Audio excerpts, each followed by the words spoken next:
ماہ نومبر ماہ قافلہ جاری ہے۔ ملک کے مختلف شہروں کے عاشقان رسول نے ماہ نومبر میں قافلوں میں سفر کرنے کی سعادت حاصل کی، جہاں انہوں نے قافلے کے شیڈول کے مطابق وقت گزارا۔ عاشقان رسول راہ خدا کے مسافر بننے اور دینی احکامات کو درست طریقے سے سیکھنے کے جذبے لے کر دارالسنہ پہنچے، جہاں شعبے کے ذمہ داران نے انہیں مختلف سمتوں اور مساجد کی طرف رہنمائی کے ساتھ روانہ کیا۔ قافلے میں چلو، قافلے میں چلو۔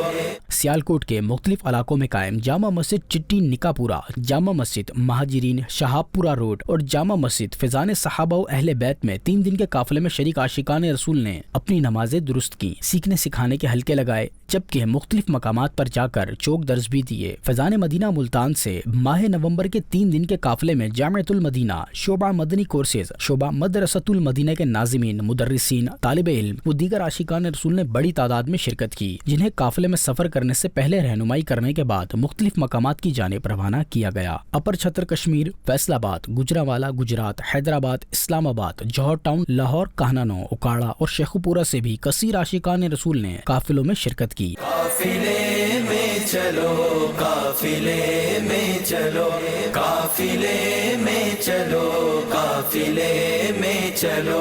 دعوت اسلامی کے قافلوں میں شریک اسلامی بھائی نہ صرف فرض نمازوں کے عادی بن جاتے ہیں، بلکہ سنتوں پر عمل پیرا ہو کر اپنی زندگی کو نبی کریم صلی اللہ علیہ وآلہ وصحبہ وسلم کی بتائی گئی تعلیمات کے مطابق گزارنے کی کوشش کرتے نظر آتے ہیں۔ آپ بھی راہ خدا میں سفر کیجیے اور برکتیں حاصل کیجیے۔